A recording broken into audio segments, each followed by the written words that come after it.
All right.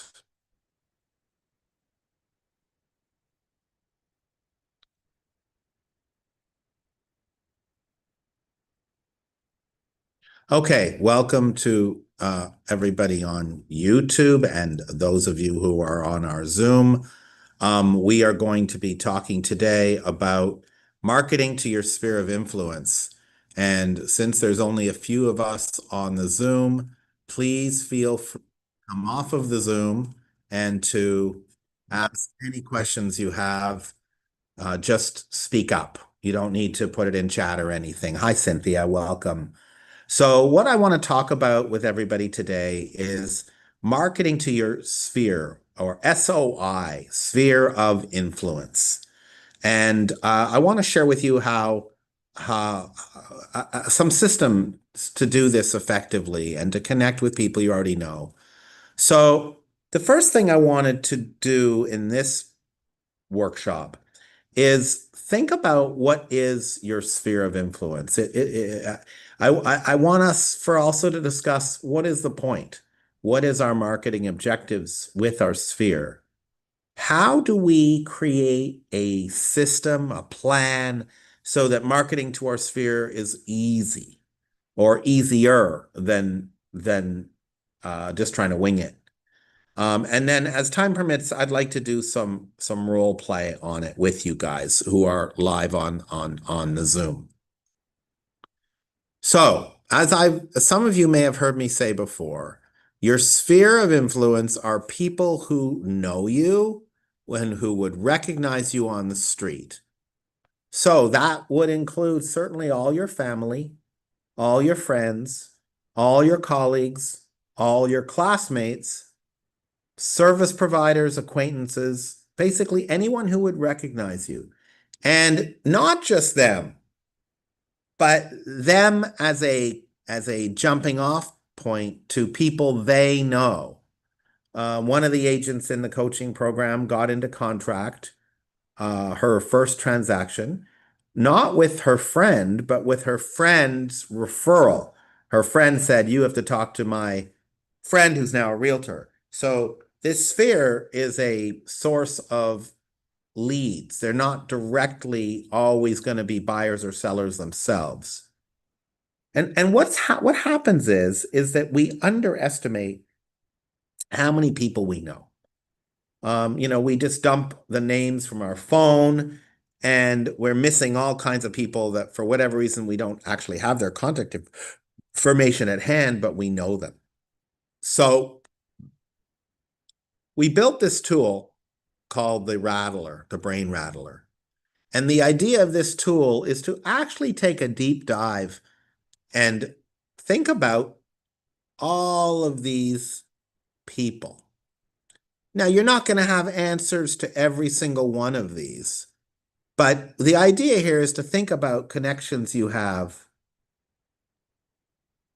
that come to mind when you answer these questions, or that when you look at them that are relevant to you, and make sure all of these people are in your database.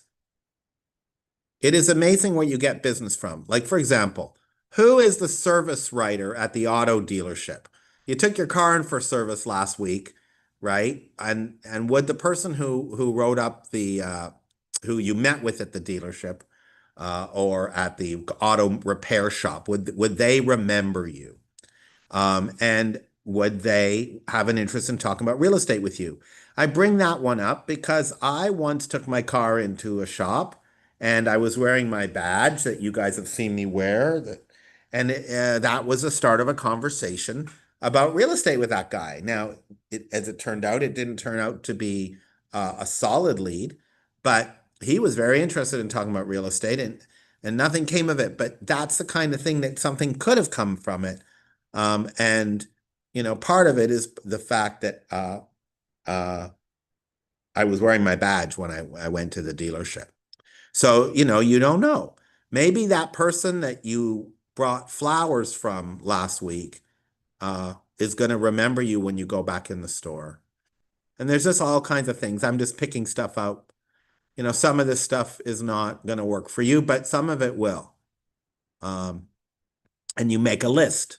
and you make sure that every one of these people is in your database, or people you think of that come from this list, and that you have at the very least a direct a social media handle connection with them via Instagram or Facebook, but ideally, or another tool, TikTok, but ideally an email address and a phone number as well for texting and email.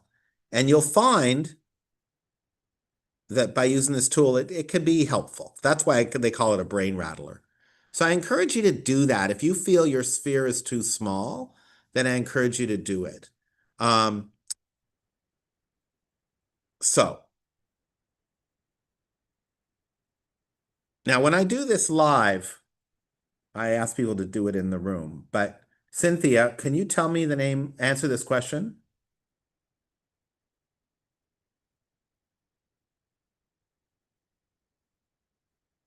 Cynthia, can you hear me? What about you, Priyanka? Are you able to hear me and answer this question? Yeah, Coca-Cola. Right. Now, why does Coca-Cola come to Priyanka's mind first? It Because comes, sorry, you're there. Hi, Cynthia. hi, I was trying to click on my microphone thing. She must have saw this commercial before. What did you think of Coca-Cola as well? No, What did you think of? protesting. No, the answer to the question. The first soda brand that comes to your mind. Oh, I didn't see that question. So you just saw the guy with the microphone. I did. Sorry. Well, that's my bad. Maybe I shouldn't use that video. It is a bit intense. So I'm going to get rid of that. But the question is, why does Coca-Cola come to mind first for Priyanka? And for most people. Priyanka, do you want to answer that question? Sure, yeah. I think one, their branding is everywhere, even in the most remote parts of the world. When I go hiking, like there's no water, but there will be like a Coca-Cola sign that they've used to like advertise. Yeah. Yeah. Yeah. Coke has spent billions and billions and billions of dollars all over the world so that Coke is in your brain. It's kind of insidious. I mean, it's in other industries too.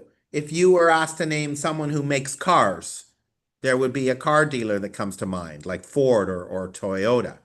If you were asked to name somebody that does shoes, you might think of Hoka. I think it's called Hoka, or Adidas, or Nike, or whatever. These companies, they spend billions of dollars to get you to be inside your brain, to live inside your brain. So what we want is that when you are marketing to your sphere, that they get to a point, all these people that know you in all the different ways they do, your family members, your friends, your past colleagues, all these things, that they think of you first, that you come to dominate the thought energy when the question comes up, hey, I need a realtor. They should think of you first, or at the very worst, second, but they should certainly think of you. If they do not think of you, then that means you have not been effective in your strategy. Even if they're never going to use you, you want to have a strategy with folks in your sphere so that everybody knows you're a real estate agent. That is the game. So for people who are new to this business, who had a very strong personal identity from what they did before they became a real estate, you want to update your sphere on what it is you do so that they begin to think about you as a realtor and stop thinking about you the other way. You want to remind them regularly because repetition helps breed awareness. I live in an apartment building and the mail comes and most of it is junk. And when I open the mail, there happens to be a recycling bin right beside the community mailboxes in the building I live. And every month I get a newsletter from a local real estate brokerage. And I know the name of that brokerage If their name comes up, I'm going to say, oh, they're realtors near where I live. I would never do business with them, and I never look at their stuff except to, I have to transfer it from, I have to glance at it before I put it into the recycling bin. So they have created a perception of me that they are realtors, and I would, if I see their name, I'm going to know them. If I have to think, if someone says, "Do you know a realtor in Hayward?" Um, if I were not a realtor working in an office with all these other realtors, I might think of them first, right? Because they've earned through their marketing a little spot of my brain as a Hayward realtor. When we are connecting with people that we already know, we do not want to be pushing them to buy or sell. We want to be engaging and informative so that they feel that their encounter with us was helpful. It could be helpful in just opening their eyes up to possibilities. It could be helpful in terms of some piece of information that they wanted that you were able to answer for them. It could be that you just were fun, right? Just by being yourself, but you got the message across. So that's a challenging skill to develop, but it absolutely is possible. The way that we have to think about this as real estate agents is to consider each communication that we have, each opportunity we have to communicate with people that already know us, an opportunity to share a gift with them. What is the gift? It is some knowledge or it is some physical thing. Okay. Could be knowledge, could be a physical thing. So, for example, if you were to go around your name, if you were to send out as I just did, a flyer, I sent out a postcard this month to all my people in my sphere saying saying a picture of the three homes I just closed the last 2 months. And I shot a picture of the three homes and it said, three happy home buyers and sellers, one trusted realtor. That was the tagline, something like that. And that is just a postcard, a reminder, right? That what I do, right? That's called a proof of production postcard. But I also sent out a postcard the month before promoting a new service in our brokerage called KWA Premier, where sellers can get like a credit card to spend up to $50,000 to get their house ready for market. So when people get that from me, I'm sharing a gift. I'm sharing information that they can use, and it reminds them that I'm a realtor at the same time, right? So these are the main things we're trying to do here. And the goal is to be the Coke or Pepsi of real estate for your sphere. Okay, that's what we're ultimately trying to accomplish. So, as I say with everything, you can try to wing it, but it'll be inconsistent, hit and miss, and you won't be as successful as if you're intentional about it. How would you be intentional? By setting up 3 messages every month that you can share with your sphere, 3 different points of contact, if you will, every month. That's 36 a year. If you get over 30, you're going to be winning, but 36 is considered optimal. And you want to do this 3 times a month. Now, that seems like an awful lot, but you can mix up how you deliver the information and you can mix up the content so that it becomes not, it doesn't feel as sort of intrusive or anything. So I share with everybody a template that I've been using for many, many years to develop my own plan. You can use this template, and I've got um, a video about it. And nowadays, I'm going to share with you some ideas for things you could talk to people about that would be low key or that would be able to be sharing information. But you can use ChatGPT to get ideas. You just ask the ChatGPT, what are some good messages I can use in marketing myself as a real estate agent?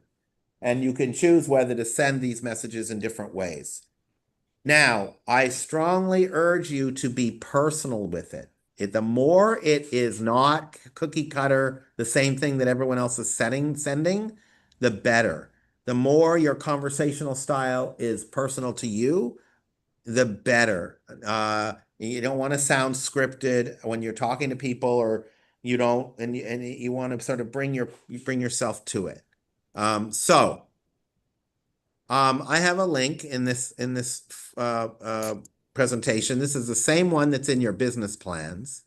Okay. And this is a sample of a marketing plan. So in this sample, we've got 3 different dates, the 5th, the 15th, and the 25th of the month, but it doesn't need to be on those dates. And I've basically plugged in what I want to do so that I do 36 a year. The orange ones are text messages and emails. And it could also be direct messaging too, via an app like Facebook or Instagram or something. The bluish ones are direct mail, and you need to have a budget for direct mail, even if you're only sending out 100 or 200 pieces. You need to have a budget, I grant you that. And postage is expensive. So it may not be, you may not want to do a ton of direct mail at the beginning, but this is just an example. And then the green ones are actual live interactions by phone, video, or, in person. I mean, coffee dates maybe, right? And this is just an example. Now you can get this template from the agent portal or from your business plan, make a copy of it, and make your own version of this that would be speaking to you. And you can see that for every month of the year, I've plugged in different things that I would talk about. Now, the brokerage will provide you with a monthly market report, which you could turn around and send out without any branding to you, but it'll come from your email address. That is free. You can use Canva or something to personalize it a little bit, but that's free.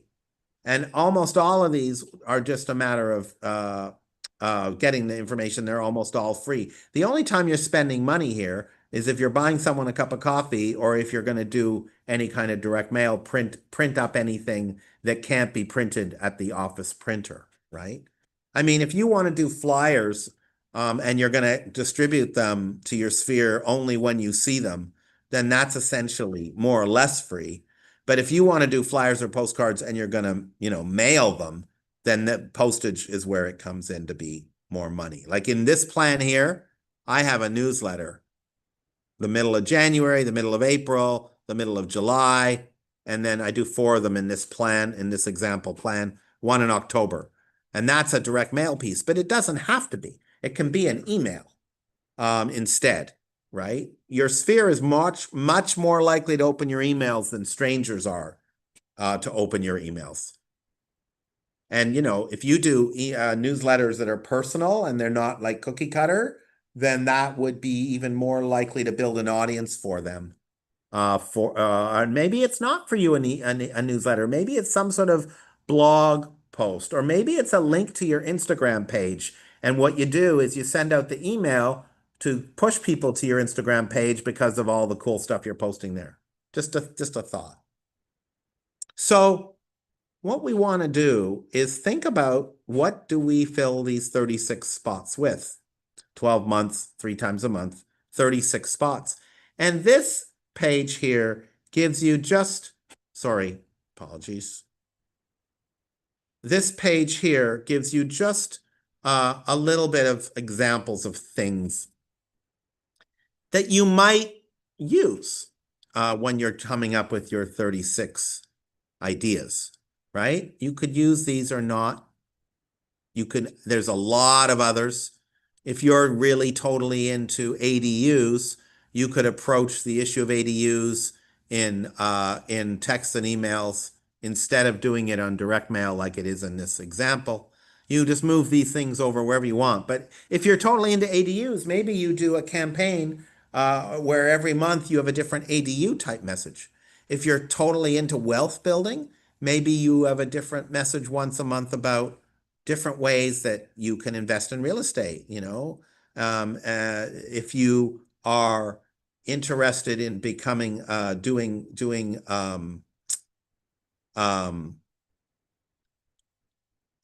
a newsletter, you could focus your newsletter, your email newsletter, on something you're passionate about that has nothing to do with real estate.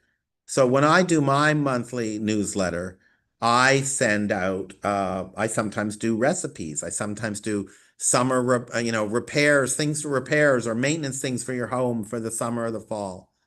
Um, anyway, you can be as creative with this as you wish to make it be more like what you would feel brings value, right? And this is just some cool stuff, right?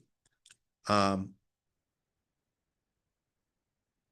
so I encourage you to put together an actual plan that is modeled on how do you connect with people all these times.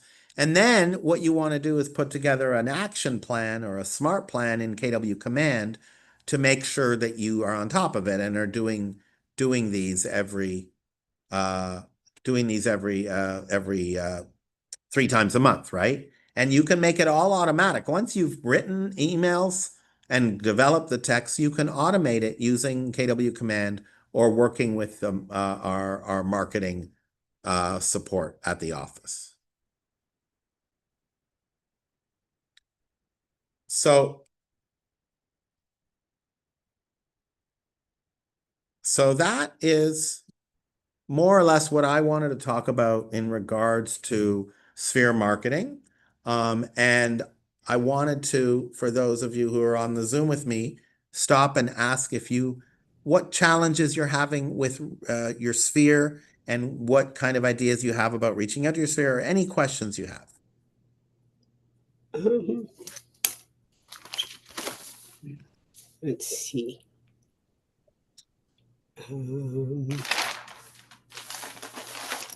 I have a question. Okay. Where do we find the brain rattler? Oh, that's a great question. So I'm going to share my screen for the benefit of people, not just on this call, but who might watch it later. Let me share my screen again. Okay, do you guys still see my screen, right? Yes. So Yeah. there are 2 places where you can find this brain rattler. But for the purposes of this group, you certainly can find it in your business plan. So if you created a business plan with me, then you would be able to find it there on tab 7. But if you don't have your business plan handy, you can always get it from your portal. Okay. So since this question came from a Fremont agent, I'm going to go to the Fremont portal. But if you're in Oakland or Palo Alto, you can get it from there as well. So you go to your agent portal, and well, isn't that lovely?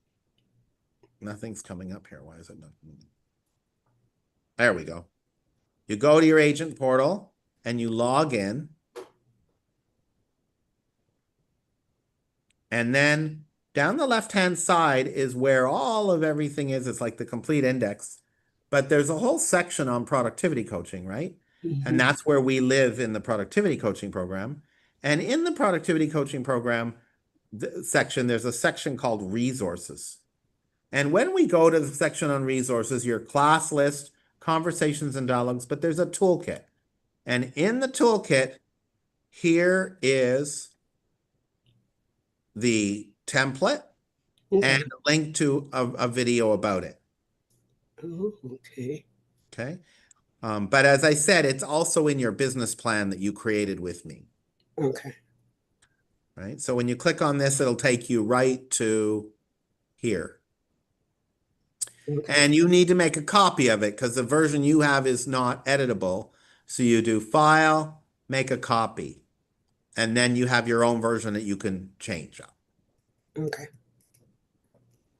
Thank you. Of course. Any other questions? Yes, Priyanka?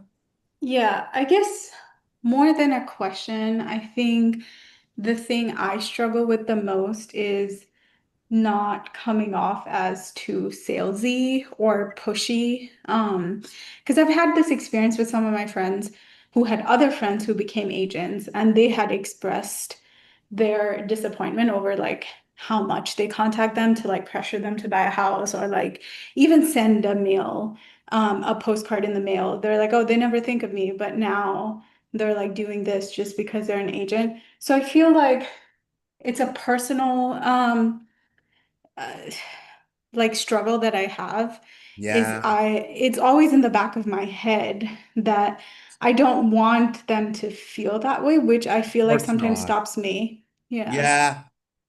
For every one person who's like that, there are nine who probably are thrilled to get material from you and get stuff from you. But it depends what you're sending, right? When I first started, Mm. I used to send out top 10 lists. So I would send out these white postcards with a red border, and in the middle it would be the heading on one side would say the top 10 reasons to buy instead of rent, or the Mm. top 10 reasons to use an accessibility specialist realtor, which is what I am, or the top 10 reasons why now is a good time to buy. I had six or seven of them. And I would send these out and they would look very different because they weren't typical postcards. They had a different kind of look and feel. So I think the more creative you can be is one option. But if you're worried that people aren't going to appreciate communicating with you from direct mail, and maybe your approach you want to be maybe have a more subtle approach and call up people to do events together, to do coffee dates together, and to stay in touch. I mean, there is a lot of evidence that this works.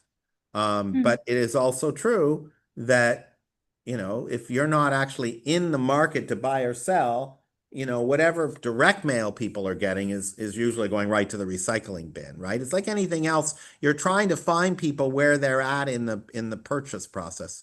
I don't know if any of you have seen the graph that I do. So if people move every 7 to 10 years, let me see if I can do this with Mr. Zoom. Just a second. Zoom has a cool feature called a whiteboard. Let's see if we can bring the whiteboard up. I don't see it here. Um, Remote control, show meeting, chat. Let me just see. Show chats, participants. It used to have a whiteboard. Maybe I need to stop sharing first. Where's the whiteboard?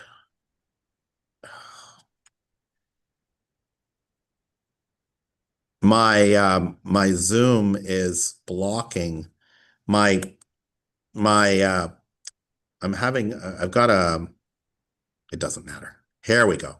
I found the whiteboard. So I'm gonna draw, so I apologize in advance. Can you guys all see the whiteboard? Yeah. Okay. Yes. All right. So ugh, this is so embarrassing. I am just so not a Are you using Miro? No, I'm using the whiteboard in Zoom. Oh, okay. Okay, so let me clear page, clear. Okay, let's start again. All right, so here's a line, and then here's another line. Oh, you have, oh, that's interesting. Let me do this again. I'm not an expert at this, but I really need to make a permanent version of this. Okay, so there we go. And so let's assume for a minute that this is uh, home purchase level of interest. Okay. And then this is time. Okay. What we know, wait, I need to draw freeform here. Let me go back. What we know is that over time, home interest in purchasing goes like this. Oops. I can't draw. So it shouldn't have gone backwards here. But the point is that the level of interest in buying is going to change over time. Can you see all of this? Can you see everything on the screen right now? Let me just see. Yes. Blocked? Okay, there we go. So I apologize for this poor drawing, but over here, interest is lower than it is here. So imagine the bottom here as being when they bought the new house, right? They Mhm. bought a new house, so their interest in buying another house is very low. Over time, they've lived in the house 2 years, 3 years, 4 years, 6 years, 8 years, 10 years. Their interest is high. Then they sell the house, they buy another house, their interest drops, and we're back down here again. And it goes up and down like that. It doesn't go backwards like in my picture here. But the reason I pointed this out is because when you are doing any kind of communication, you don't necessarily know where people are in time. You Mhm. don't really know where they're at in their home purchase level of interest, especially when you're marketing to your sphere. So let's remember why we wanted to market to the sphere. It wasn't necessarily to uh, it wasn't necessarily because we thought they wanted to buy or sell a home right at this second. The Mhm. reason we were marketing is to the sphere is to make sure they knew we were a realtor now and not that other thing that we were otherwise known for, reminding them so they didn't forget and not being pushy. Okay. So it is true that not everyone is going to be thrilled to get your material. There's no question about that. But But over time, connecting with your sphere, letting them know what you do by providing them with useful information is a win. And ultimately, most agents, not all, but most agents get their transactions from people in their sphere or people who speak with them because someone in their sphere said you should talk to so and so. And in our coaching program, this is true as well. You know, of all the homes that are sold, that have been sold in our program in the last 2 years, the majority of sales have come from people who already know people, not from marketing to uh, door knocking or to open houses. Open houses is number two, not by buying leads, Zillow, right? So it is definitely works, you know. I have, I guess, a random question related to this. So if you get, can you hear me? You're cutting out a little bit. I don't know why. Okay, I think Yeah. it's better now. Can you hear me now? Okay. If I get coffee with a friend, to kind of do like, sphere and lead generation, like, can I Yeah, write that off? Is it a business absolutely. expense? Yes, Okay. absolutely. Yep, absolutely. Not a question about that. You know, and when you're having coffee with a friend, I'm not suggesting that you be hard selling them in any way whatsoever. You can be very subtle about it. You can have a coffee come with your friend and be bragging on this great class you took or on this amazing house you saw and it was so cool, right? Without making any presumption that they care at all. You're just having coffee with a friend yakking about your life, right? Right. So it doesn't need to be a hard sell. You just want that person leaving the coffee. Oh, she's a realtor now. And then you don't want her to forget or them to forget so that when they do want to talk about real estate, they're going to call you right away, not talk to anyone else. Cynthia, do you have a question? Um, no, I'm just listening. Sorry. Well, what do you think about this? Do you think, Cynthia, from in your experience, that you could now go out and have conversations with people and communicate to them that you're a real estate agent without pounding it over their head? Yes, I've had two conversations. One, two today. Just Um, today. And today. what were you talking about that reminded the other person that you were a real estate agent? Okay, so One was in my church last night, and she stood and said they need a home in 30 days. Well, that's rather explicit. Yeah, and so I Yeah, gave her my information, and I told her I'm a realtor and I can help her, and good. I gave her my contact info. She called me today. Wow. So it's a lead now. This isn't Yeah, just a conversation. By the way, that's great. That's yeah. great. And then Wait, another one, I got another one. This friend of mine for many, many, many years, she called me today, and she was talking about me being a realtor. I said, "How did you know?" how did she know? She said, "I told her." I don't remember telling her, Okay, there you go. but she wants to sell her home in That's two great. years. And so she's all the questions that I learned in your productivity coaching, I was able to answer. That's great. I Yeah. love it. And she I was love it. excited about it. That's fantastic. Yeah. So I'm happy.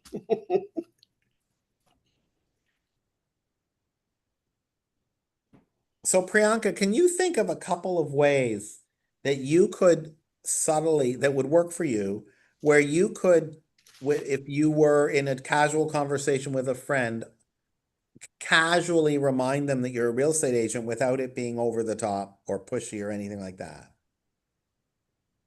Yeah, I guess if I'm in person, then that's very easy to like bring up because people ask you, right? Like, what have you been doing? And especially Yeah, now, because this is my first year, there's yeah. a lot to share about, I guess, like the things I'm learning, the things I'm doing, etc. Exactly, exactly. But what if you wanted to send out something? Let's say an Instagram, a reel that would be seen by your sphere. Yeah, I'm actually thinking of doing this anyway. Like I was actually planning it before this session, but doing a newsletter like once a month. A very short one, kind of inspired by, I guess, the Atomic Habits author does like a 5 minute one that I really like, but make it sort of mine, which I write poetry. I don't know if I've ever shared that before, but maybe I could do like a haiku about like, a certain neighborhood in East Bay or and add like a couple photos because I also really like photography and then maybe do like something about like how to afford a house in California because I feel like that's the question most of my sphere has is Yeah. uh even like I don't think they're low income like even people who are making in like 200 300K don't think they can afford a home here. So I feel like just maybe No. one tip on it or something. Yeah, I mean, we could have a whole conversation about there's a bit of mythology. It's people's eyes are bigger than their stomachs. When you guys were kids, did you ever have your parent tell you that your eyes were bigger than your stomach because you Yeah. wanted all this more food and you weren't going to eat it and they knew it because Yep. you were going to get full? Yeah. Right. So what I'm getting at is you actually can afford, you can actually buy a home in, I mean, prices have come down in parts of the East Bay dramatically from 2022. So I would argue that affordability, despite the rise of interest rates, has actually gone up in some neighborhoods and certainly for condos. A condo that would have cost 600,000 in Oakland Right. in 2022 is now 450 to 5. That's a dramatic price drop, right? Um, and we've seen this for condos all over the East Bay. So your friends who say they can't afford it, maybe they can't afford the 3 bedroom, 2 bathroom with the pool and the view of the bay, but they Mhm. could afford a starter condo. And that is a wealth building argument. The next time you're at a function and people complain to you about how unaffordable housing is, you might want to go take the dialogue along the lines of starting somewhere, right? Starting somewhere on your wealth Mhm. building project so that you're not renting forever. Because you're in a much better position to move up from a condo to a house than you are to move Mhm. from an apartment to a house. You're going to have more resources. You're going to in your resale value. And every month that people keep paying rent and staying paying a mortgage, they're basically throwing away money that would be paying down a mortgage. Right. Right. So, you could always sort of turn the conversation into a conversation about wealth building when somebody says they can't afford it. Right. Plus, you could also talk to them about mortgage interest rates being being variable and being able to buy down mortgage interest rates. And, and that, at the end of the day, you can always refinance if interest rates go down. There's a lot of lenders that do what they call no cost refinancing, which is an option too. So it doesn't even, so you can so, um, there are all kinds of conversations that can come out of this affordability dialogue. Right. But you're Yeah. right. And You're right. yeah, it is something I'm also passionate about building my own knowledge base on. Because I mean, objectively too, right? Like California has a very low affordability of housing rate. I think I Compared saw to it was the like 18% or something, which, compared to the rest of the country or most of the rest of the country, yes. right. Yeah. Yeah. So I feel like that's something that I would derive meaning from working towards anyway, also, like kind of Right. building my own knowledge base. Yeah, and then you could even structure talk comment on it. So you could all you could actually create a really interesting, portion of your newsletter every month where you push back on some of the myths out there, you know. It's now a Right. great time. Yeah, It's such a great time for buyers, Priyanka. I mean, buyers have so much more power than they did 3 years ago. You have no idea. It for was sure. much harder to be a buyer in 2022 than it is now. Hmm. Prices were higher, and even though interest rates were lower, you were competing all the time, multiple offers on everything. Nothing was on the market more than a week, right? Now you can have much more choice of what's out there to buy, and you can have much more control over the transaction with the seller and get the seller to help pay for stuff or give you more time to do investigation contingencies and other such things. So the market conditions now are so good for buyers. And I have a theory that if interest rates drop a point or two, if political pressure forces interest rates down, that's going to create a flood of new buyers coming in the marketplace, I think. Hmm. Yeah. If they get back down below 5% again, we're in the high five, low fix sixes now with certain programs. It's going to be a whole new ballgame. Hmm. Cynthia, were you going to add something? No, I'm just agreeing. Yeah. We, as real estate agents, especially when talking to our sphere, want to come from a place of abundant optimism, right? We're in a new career where we want to be excited about that, even though it's slow going. And we want to share that optimism and that positivity with the people we encounter. Ours is a dream game. Ours is a dream game. What I mean by that is it's about making people feel hopeful, giving Mhm. people reason to believe that, yes, maybe there's a path forward for me, Yeah. instead of, them feeling so pushed down by everything they read in the mainstream media. Mhm. Hmm. Yep. One of the things that I've observed over the years is I do these home buyer workshops, and at the end of them, people are like, wow, I didn't know there was a path. I didn't know that I would ever be able to do this. And they're just thrilled that I showed them a way. Does it work for everybody? No. Are there people who have unrealistic expectations about being able to afford housing in the East Bay? Yeah. Someone who's renting in a rent controlled studio in Berkeley and paying 800 a month, who's trying to buy a house with zero down payment money and Mhm. only earning 3,000 a month and barely off of the street. And the only reason they're not in the street is because they're in a rent controlled $800 a month.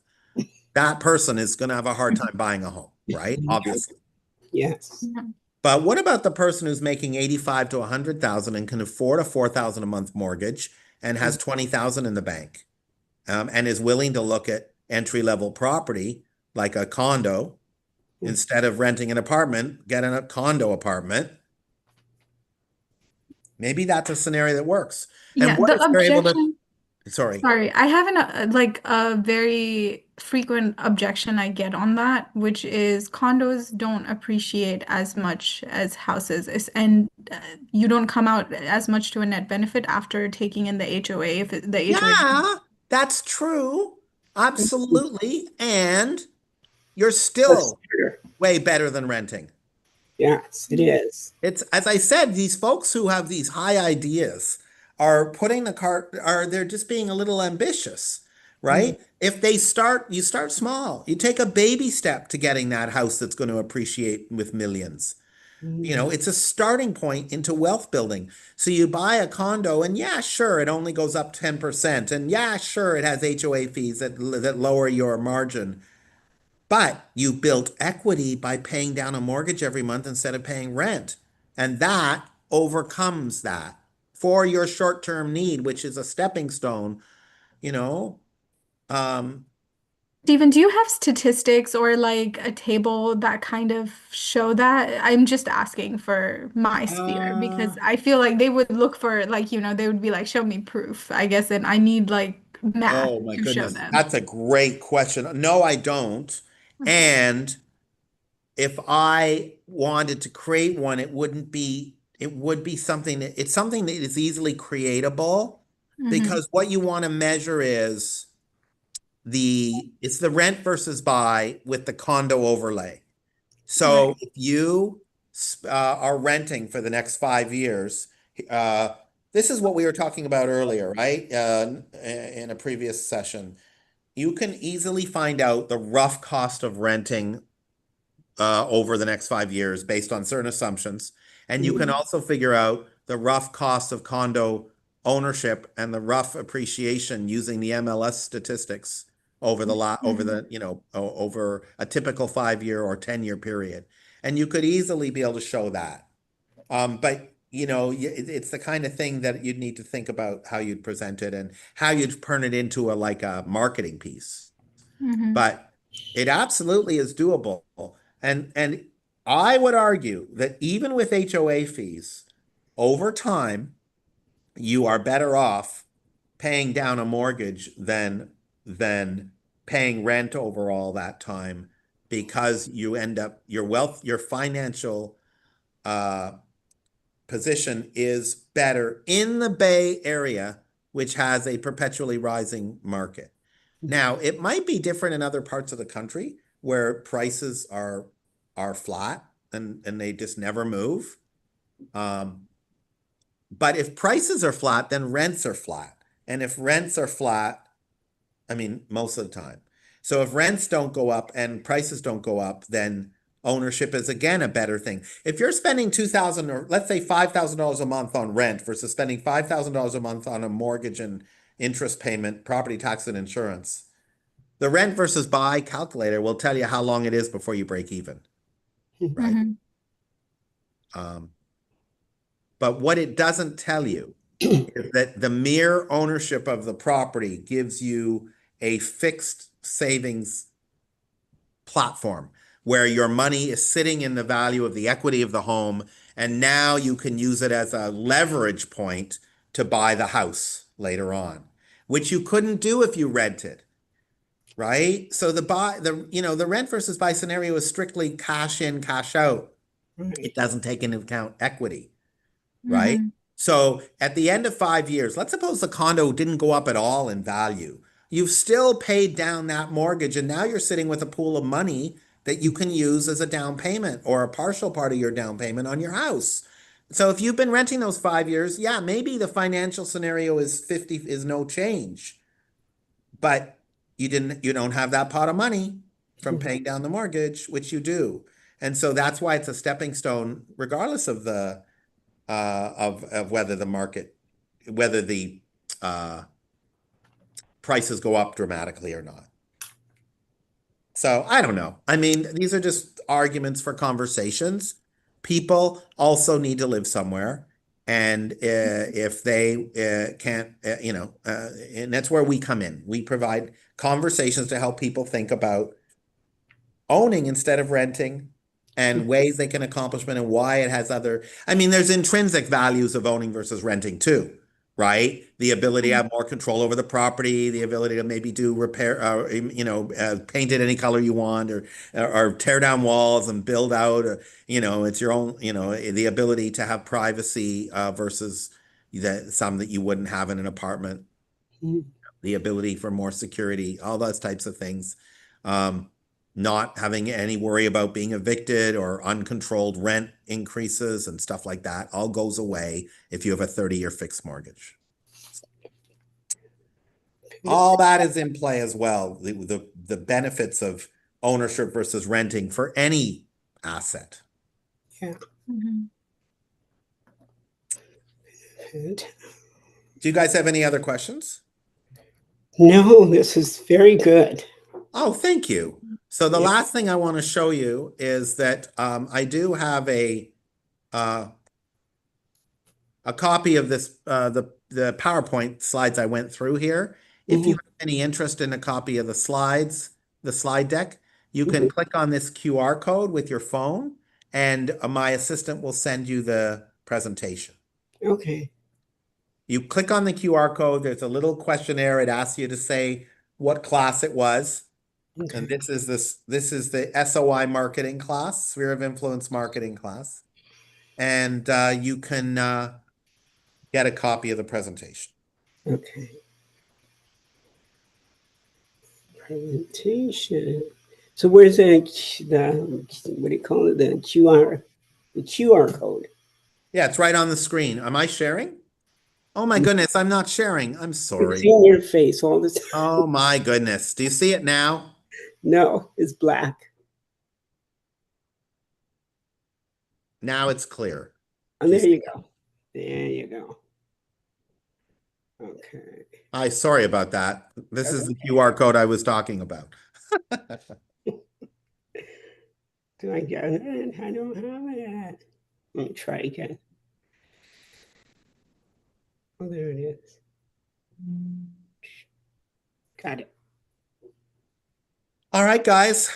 That's all I got today. I look forward to seeing you next time. Thank you for coming to the discussion. Oh, Uh, thank you. and we'll talk Thank to you guys you. again soon. Okay, take care. Bye-bye. Bye bye. Bye.